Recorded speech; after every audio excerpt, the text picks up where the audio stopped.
This is the fastest growing repo in GitHub history that beats OpenClaw. DeepSeek just released its free Claude Code. They call it DeepSeek Harness. Well, I would say this is the most impressive one across all open source models that I have tried. Kimi, GLM, Muse, Qwen.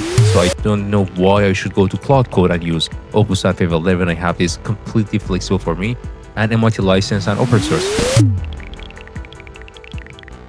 DeepSeek just released its free Claude Code. They call it DeepSeek Harness, and that changed the mindset of how this vibe coding or harness agent should be designed. For the last time, what is harness? Whatever you do with AI agents for developing code, creating AI agents by yourself, connecting to plugins, tools, MCPs, you just have one brain, which is the AI model. But everything around it that I just named them are your context, your tools and capabilities that you provide to these AI models. This is harness. Claude Code isn't harness. Hermes agent isn't harness. And now DeepSeek Harness comes in, free, open source, with a big difference.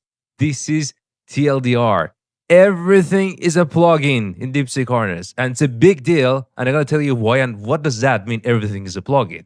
Well, to understand it better, DeepSeek dropped 88 pages report that talks about how they came up with the idea of designing DeepSeek Harness that addressed some of the gaps we saw in Claude Code. But don't worry, you don't need to read that. It's very math-oriented. I'm going to give you a couple of minutes, simple version of that so you know what is the juice or secret sauce of DeepSeek Harness. Here's the core idea. Software parts that connects to your AI models, which we call it harness here, like Claude Code, should come and go safely. No one is going to hard code how your coding agent like Claude Code gonna look like, how the connection of the sessions, plugins, tools, and runs should be there. Someone coded the backend of Claude Code for you, and now you can use it and plug into your model. But DeepSeek Harness doesn't hard code anything forever. It comes with a base. You can completely modify all these components around your AI models.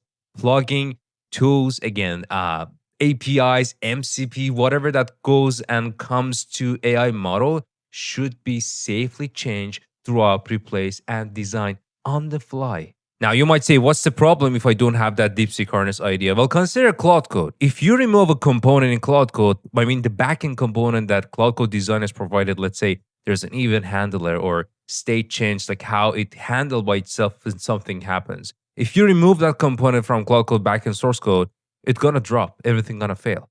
Second problem, if there's a dependency that needs your AI agent or the tool that you're calling needs to be there in place, let's say you wanna connect to a database and the dependency is gone or deleted, everything gonna fail again unless you hard code and say that if the database is not available, do plan B or C or D.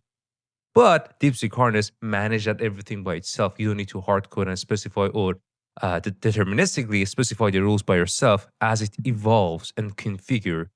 Connect, disconnect by itself safely without dropping everything, without having restarting of all this session again and again. So here's the core idea of the paper. First, your coding agent, your harness should be revertible effects. So what does that mean?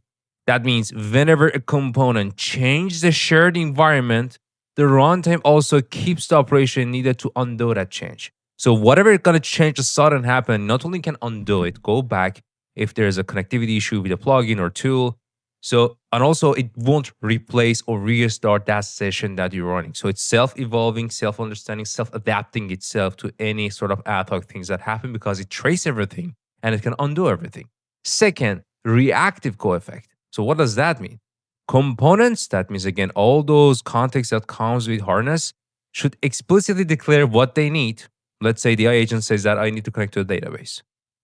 When available, then you can connect to the database and automatically decide. But if it's deactivated, it might bypass that or come up with a new approach by itself to create that connectivity or solve that issue. So again, nothing is rigid and changing anything won't fail everything. So the whole idea of DeepSeek Harness is based on this framework. They call it Cordis. So what does Cordis add? 3 things. Recall that core idea. Automatic cleanup, because it tracks everything. You can see also the traces, so the components can be undone and clean up automatically so it won't fail the next step. Second, dependency reaction. So declared dependencies are resolved continuously. And last but not least, live reconfiguration. This is very important, and I think this is the key idea towards that self-evolving harness. So a declarative component loader reconciles configuration and supports hot mod rule replacement if needed. Right, to put this all together to understand the main differences of Claude Code versus DeepSeek Harness and to see what's the value that DeepSeek Harness add, this is the table. So check this out. The main job of Claude Code is changing your project or code everything using AI, right?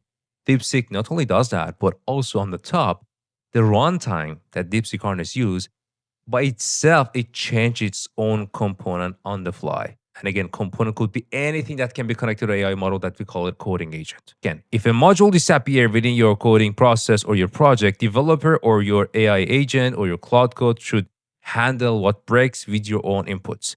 But with DeepSeek Harness, dependencies react automatically. Cleanup, restoring the session, you have to usually use some commands in Claude Code to clean or redo or restart, but everything in DeepSeek Harness is tracked so you can undo everything and also clean everything automatically. In Claude Code, when something suddenly changed or dependency changed or a session is restarted or a plugin is disconnected, you might have to also restart the session and restarting might be needed. But in DeepSeek, the goal is swapping a component even live within the session, it won't restart everything. And here's the most interesting part. In Claude Code, it can prove your software and code as you task it. But with DeepSeek Harness, not only does the same thing, but again, it improves itself safely while still running and of course improving your task or any code that you're asking it to do. This is the key difference of that self-evolving part that you had to configure that somehow by yourself if you can by Claude Code, but this time DeepSeek Harness, the whole framework is based on this. So let's put it all the way concluded. Treat everything in DeepSeek Harness as something that can be go and leave cleanly without any issue, and that dependencies are continuously managed. So again, plugins, tools, APIs, MCP services, sessions, memories that you might connect to your Harness agent, all are just a plugin that can be replaced, disconnected, added, refined, replaced, recreated without restarting your coding agent. This is DeepSeek Harness. And because of that flexibility, that's why we call it self-evolving, because it has the full control of all those ecosystem, because nothing is hard-coded for it like Claude Code, which is, we have seen also the open source version of that all these managed based on some rigid codes and some flexibility, but this time full flexibility. All right, how we can start? This is not just a terminal tool. This is actually a tool that comes with a web application of that as well. You just simply install with this terminal. You can also ask your coding agent to install it for you. It's very simple, and this is what you will see after installing it. This will start running locally in your browser, which mine is running. I have given a task to test out DeepSeek V4 Pro, which is a new model, just got dropped a couple of days ago, and I'm going to talk about that shortly and what's the task I'm specifying here. But just give you an overview of how it's going to look like. It's very similar to other UI that you use for your AI agents. So you have different access level. I have given full access. You have to provide your API key if you want to use a DeepSeek. But again, everything is a plugin here. So you're not forced to just use DeepSeek here. You can just flip it to GLM, Kimi, any local model, make it completely free, which is absolutely feasible. But here to just test out this model as well with Harness, I am using DeepSeek V4 Pro with max effort. There are some commands that comes with it as default, but again, these commands are also a plugin. You are not forced to just use /plan, /goal, /feedback. You can create your own, ask it to change it. Like everything is configurable. Even the UI that I'm showing you right now, you can just pop in and ask that, hey, change my UI to green.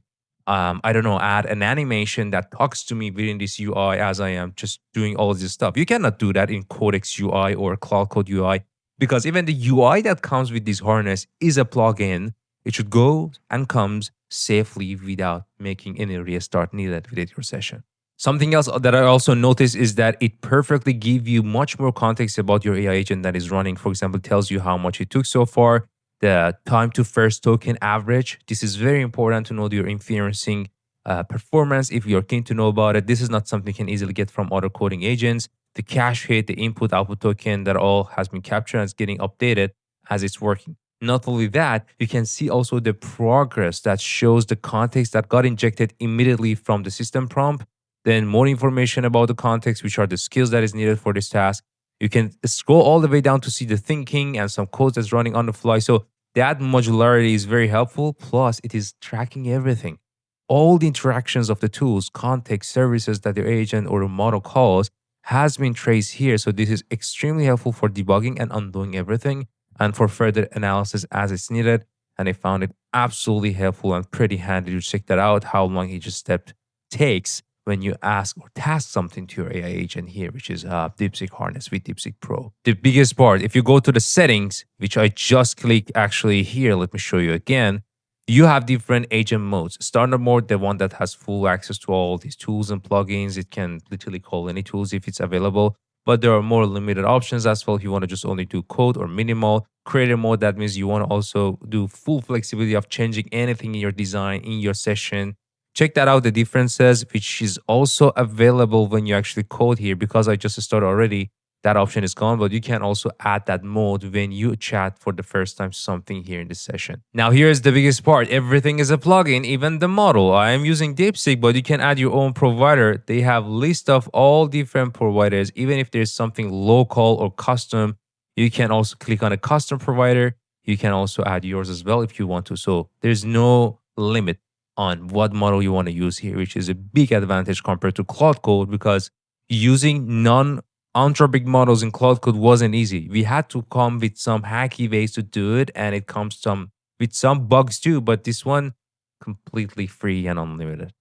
By default, it comes with some plugins already configured for you that can run commands in shell, that agent loop, web search. If you're using DeepSeek API, it comes with also web search too, but here's a list of plugins that mine is not available. I think there's an issue with my installation. I have to retry, but it has a list of pre-configured plugins that you can just enable them. Or again, just come to your session in the chat, ask DeepSeek Harness to create a plugin for you that comes here. You can change the UI and design of everything here as well if you want to. So sky's the limit on adding any plugin. Now is the time for testing DeepSeek Harness. As you might know, my life-changing idea has been connecting AI to my body using my smart drink data, Apple Watch. I have done the same thing, as you can see on my screen, for connecting my body to Opus 5. And I coded this mobile app for 6 months that connects AI agents to your body to analyze and discover what you couldn't witness with your eyes, to cross-reference your food, your gym, your training, your biometric data that comes with all these verbal devices that tells you what time you have these peakest brain hours to be sharp, your energy map across the day, and again, how to increase your lifespan. Crazy, crazy insights that I got out of these all AI analysis, and with just your voice, you can create a custom health AI agent within a mobile app. And I gave you access, you started for free, and thanks a ton for your amazing feedbacks. And this time I'm gonna create the same thing with DeepSeek Harness to see how it's gonna performs and how it's gonna be different compared to Opus and models like WellVue 5, and to see how much it's gonna cost me. And for some of you, if you're interested to access for free to this app, I will add the link of the description below. Check it out, and I would be so happy to get to know your feedback, your modification, suggestions needed. And some of you told me about your health changes and benefits you got out of it, which was really, really heartwarming. So keep that up and keep it going. You can see that for the last 40 minutes, it's running the same prompt that I give to other models that create a web app version of that mobile app, of course, with much more minimalized capabilities and features to connect all these biometric data from my body to these models to analyze fully my body performance. So it has been running so far. Meanwhile, as I'm using DeepSeek V4 Pro, because it's a new model, I'm going to give you a couple of hints about this new model, how it stands from price and performance compared to the same open source and closed source models. Now, as I'm recording this video, just a couple of days ago, we had this new DeepSeek V4 version compared to the previous V4 Pro. Again, that was the same model, same naming, but just a preview version of that, which was released several weeks ago. We can see a jump from the artificial intelligence or AI smartness capabilities, which is an average of a couple of metrics that they assess how the model performs from intelligence perspective, from 45 all the way to 53. So a good jump. It's slightly also better than DeepSeek V4 Flash, but the other difference you have to notice is not only from intelligence, it's got increased from here all the way to here, but the cost per task has been also increased. So the model is better, but considerably, the price is also higher too. To be more precise, it says it's around 3.6 times increase of price compared to DeepSeek V4 Flash. but only 1 point above Flash, as you can see here. And just considering the price of DeepSeek V4 Pro, that preview version, versus the one just got dropped a couple of days ago, the cost per task has been increased from 0.05 cent to 0.25 cent. So that is a significant jump. Although there is improved token efficiency for sure, as they noted here, that means the number of tokens that are going to be generated per given task is now lower because of the higher intelligence. But again, the price is also considerable. And to give you an idea of what is that token efficiency, the same task has been given to both V4, DeepSeek V4 models. And check this out, from 176 million tokens dropped to 119 million token to provide the same outcome. So there's a efficiency, but considerably higher price rate. As I was recording this video, suddenly DeepSeek Harness got a stop, so I had to restart the whole application. But check this out, I just click on continue because it has all the context without restarting. It is continuing what it was doing for me. You can see the thinking here. I think it's designed the UI actually, so positioning all the artifacts. And cool part, as I restarted, remember I couldn't show you the plugins list. It's all back. So just quickly tell you, this is what we call plugin should be comes and goes without restarting everything and configure on the fly. This is what we mean by plugins. These are all different capabilities that enables an AI model that we call the harness. So if I just go all the way down, these are the default ones that comes with DeepSeek V4, DeepSeek Harness as you install. Some of them are enabled, like skills, so I can use the skills. I can use command dash goal, and some of them are not enabled, so you can enable them as needed. But again, you can create any of these, modify any of these as needed. To just give you an idea of what is plugging, this is what we're talking about. This is my first DeepSeek Harness project. Check this out. Well, I would say this is the most impressive one across all open source models that I have tried. Kimi, GLM, Muse, Qwen 3.6. This one is slightly better, but again, not as good as Opus or Fable. So this is a minimized idea of connecting AI to body. So I think it tried to map my central nervous system, which didn't do a good job, and also 3D animation of my body, which is not even close to what Opus created. But better than, again, all those other models that I tried as open source. So you can here chat with your AI agent to talk about your body. You can ask about what's your energy map, or how often should I drink coffee, like a lot of different things. A lot of them are simulated data. But again, the mobile app version that I created is much more sophisticated. Again, it took me like 6 months to develop that. But this is a crazy idea. But again, I'm not going to replace my day-to-day work with DeepSeek V4 model. I think Opus and Fable are still my favorites. But again, the idea was not testing how DeepSeek Harness create a project, because it depends on the model that you create and the intelligence of the model. The crazy part was DeepSeek Harness idea that how harness should be created is very impressive. Right now, you can go to the settings and just connect any anthropic model to DeepSeek Harness and use Fable or Opus within DeepSeek Harness, that everything is configurable, self-evolving, and everything as a plugin. So I don't know why I should go to Claude Code and use Opus and Fable when I have this completely flexible for me and MIT license and open source. I hope you enjoyed this video. If yes, I would be very thankful if you click on like icon and share your thoughts in comment section and subscribe so you won't miss the next one. Thank you so much.